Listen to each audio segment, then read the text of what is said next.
담론을 놓고 얘기를 하는 네. 것이 돼야 되지 않나 싶어요. 장 기자 말씀하신 그런 거 있고 제가 어떤 이 언론으로서 이렇게 패널들 모시고 여러 가지 얘기를 하다 보면 특히 이제 우파 패널들 제가 장 소장님께 말씀드리는 건 아니고요. 어떤 부분이 좀 느껴지냐면 지금 어떤 내란 사태라는 어떤 큰 그림과 그거에서 어떤 굵은 지금 뭐 굵은 어떤 대척점이 있지 않습니까? 근데 우파라는 어떤 정체성을 지키기 위해서 하나는 이런 덩어리의 잘못이고 하나는 어떤 굉장히 지엽적인 걸 수평 비교하면서 나는 그래도 저쪽도 공격했어. 이런 어떤 강박들을 좀 가지고 계신 부분도 있지 않느냐 그런 생각도 들긴 합니다.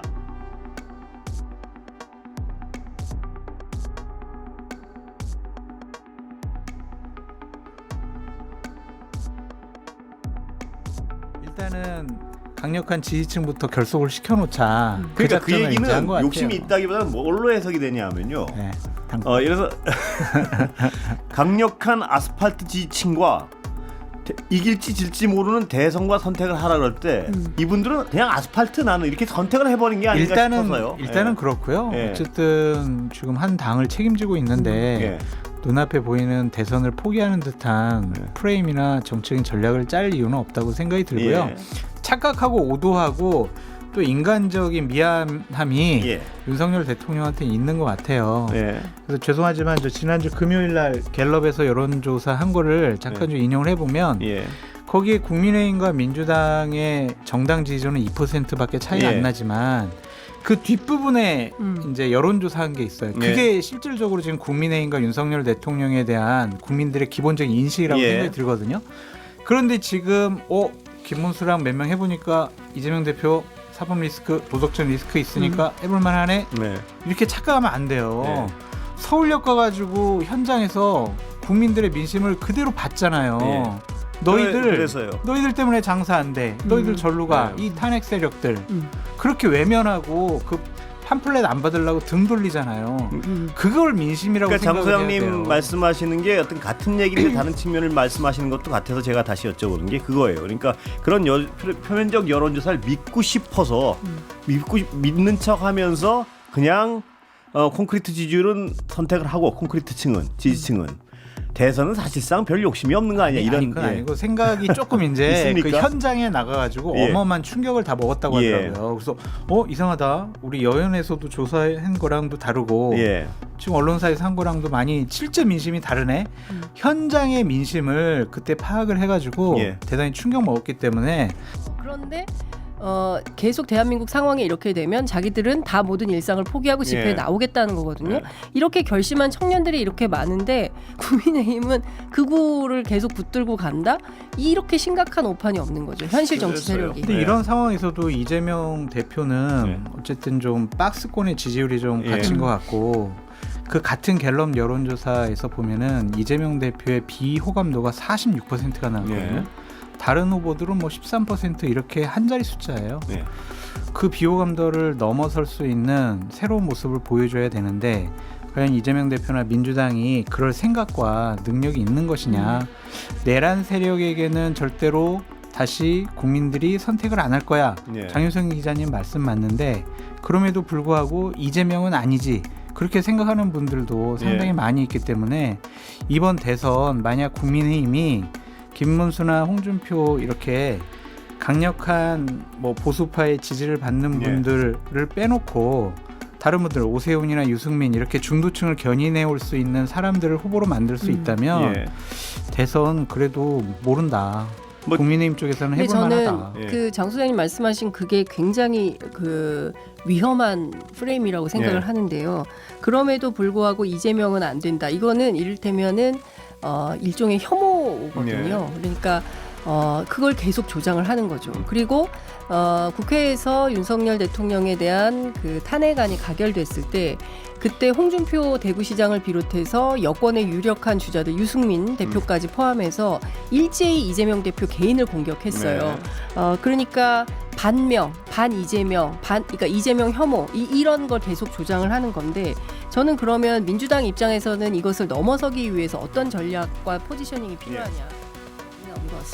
이재명 대표 얘기를 좀 더 하면은 지난번에 신년 기자회견을 하면서 성장과 복지를 얘기했지만은 기본적으로 지역 화폐, 지역 상품권, 지역 활성화를 위해서 13조 예산 투입하자라고 하는 것. 이거 기본 소득, 기본 성장 이런 것들을 수정하겠다고 하면서 예. 본인의 정책적인 부분은 안 고치고 있단 예. 말이에요. 그것이 과연 맞는 것이냐? 예. 호남의 한 읍면 단위에는 예. 이렇게 지역 기본 소득 예. 보장을 해준다라고 하는 것들. 예. 그러면은 본인이 내세운 거랑 행동이 좀 다르다라는 거고. 저는 이 부분은 정말 너무 안 좋은 것 같아요. 예. 전 스카이 데일리라는 언론사에 대해서 제가 기사도 보지도 않고 거기 언론사 같지도 않다라고 생각을 예. 하는데 은행장들을 만나서 이상한 언론사다. 예. 모 은행에서 상당히 많은 금액을 광고비로 지급하더라. 그런데 그냥 한 말이니 크게 신경 쓰지 말아라. 이런 식으로 모 은행에서 그 회사에 광고비 집행하는 것에 대해서 콕 집어서 얘기를 했거든요. 예. 과연 이것이 맞는 것이냐. 특정한 정당에 대해서 부정적인 기사를 낸다고 해가지고 야당의 대표가 그런 식으로 은행장 만나서 얘기하는 것은 전 근대적인 독재적인 그런 네. 발상 아니냐, 언론을 탄압하려는 거 아니냐, 그렇게 인식될 수가 있단 말이에요. 네. 그러니까 이런 것들을 안 하셔야 이재명 대표의 비호감도나 부정적인 모습들이 우리가 다시 언급하지 않아도 괜찮은데 장 소장님 제가 보기엔요. 자꾸 말과 행동이 장 소장님이 그런 얘기를 안 해야 비호감도가 근데 이건 내려갈 잘못된 것 거 아니에요? 같아요. 근데 아니 근데 은행장들 만나서 저는 아니 왜 잠깐만요. 스카이데일리라는 회사가 네. 더 유명해지긴 했으나 전 잘 네. 몰랐던 네. 회사인데 어쨌든 이 회사에 대해서는 선거관리위원회가 공식적으로 소송을 제기했잖아요. 네. 근데 기사를 아직도 안 내리고 있고 뭐 조정이 끝나야 뭐 내리겠지만 여하튼 이거하고 별도로 뭐 그 은행과 관련해서 어떤 혐의가 있어요 어쨌어요. 저는 이거는 굉장히 좀 어찌 보면은 지금 입장에서는 좀 사사로운 거라고 네. 저는 생각을 하고 사사로운 게 아니죠. 큰 틀에서- 거기서 언론관을 볼 수가 있는 거죠. 사적 제재를 하는 것이 아니냐라는 좀 생각이 아니, 들고 무슨 언론 이재명 탄압을 대표가 하는 것이 무슨- 아니냐 그렇게 볼 수가 있잖아요. 그게 무슨 언론 탄압입니까? 그러니까 민주당에 그건- 대해서 안 좋은 기사를 쓰니까 그리고 아니 이상한 이거는 기사를 민주당에 몇 개 대해서 쓰니까. 안 좋은 기사를 쓰는 게 아니라 사실과 다른 주장을 하니까 네. 문제가 그리고 되는 공식적인 게 있죠. 언론 중재에 갈 수도 있고 그렇겠죠. 명예훼손 할 수가 있는데 광고비 준다고 거기서 이상한 언론사에다 광고비 주냐라고 은행장한테 얘기하는 게 맞냐. 그런 것이 나중에 직권을 했을 때 본인에게 비판을 가하는 언론사들을 탄압할 수 있는 하나의 사전적인 징조로 볼 수 있지 않냐. 그렇게 생각할 수 있다고요. 제가 보기엔 그거는 좀 기우에 불과하다라는 생각이 좀 들고요. 저는 이런 말씀을 좀 드리고 싶어요. 담론을 놓고 얘기를 네. 하는 것이 돼야 되지 않나 그 싶어요. 장 기자 말씀하신 그런 거 있고 제가 어떤 이 언론으로서 이렇게 패널들 모시고 여러 가지 얘기를 하다 보면 특히 이제 우파 패널들 제가 장 소장님께 말씀드리는 건 아니고요. 어떤 부분이 좀 느껴지냐면 지금 어떤 내란 사태라는 어떤 큰 그림과 그거에서 어떤 굵은 어떤 대척점이 있지 않습니까? 근데 우파라는 어떤 정체성을 지키기 위해서 하나는 이런 덩어리의 잘못이고 하나는 어떤 굉장히 지엽적인 걸 수평 비교하면서 나는 그래도 저쪽도 공격했어. 이런 어떤 강박들을 좀 가지고 계신 부분도 있지 않느냐 그런 생각도 들긴 합니다. 예.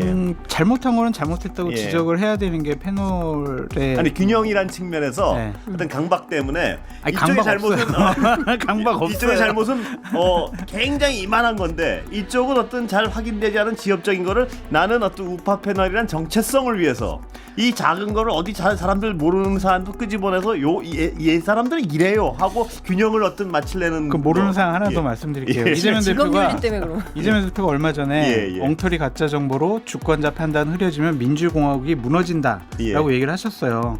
근데 반대되는 말도 하는 거예요. 예. 후보자의 행위 대외 허위 사실을 공표하면 처벌한다라는 규정은 전 세계 대한민국밖에 없다. 본인 입장과 관련해서 위증교사와 관련돼서 이 문제가 생기니까 옛날 말을 뒤집는단 말이에요.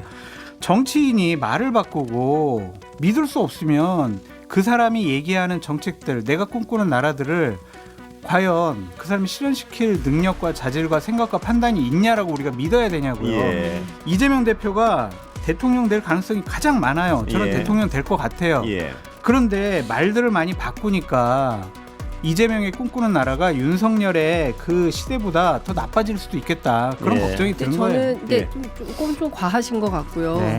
근데 저는 소위 얘기하는 보수 우파들이 늘 이재명 대표만 공격을 예. 하거든요. 그러니까 원 포인트예요. 그리고 끊임없이 이재명만 패고 있어요. 딴 사람 공격할 사람이 없어. 누가 있어요? 없어요. 없잖아요. 김부겸을 욕해요. 김경수를 욕해요. 아니 다 누굴 욕해요? 아니 공평하게 다 욕해요. 왜 이재명만 욕해요? 그분들은 이런 얘기를 안 해요. 아니 근데 저는 이런 겁니다. 예.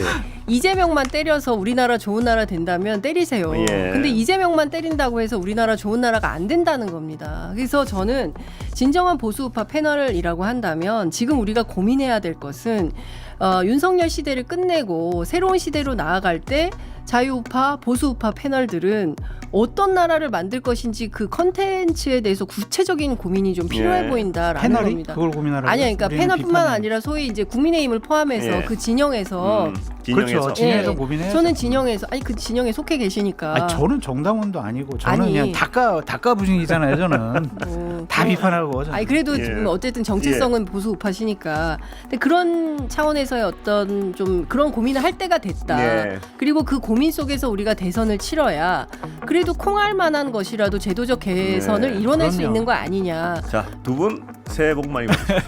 아니, 예, 아직 오늘은 조금 시간이 다 유튜브 연장 방송도 해야 장소님 나오세요. 장윤선 정치 전문 기자, 장성철 공론센터 소장입니다. 예, 감사합니다. 감사합니다.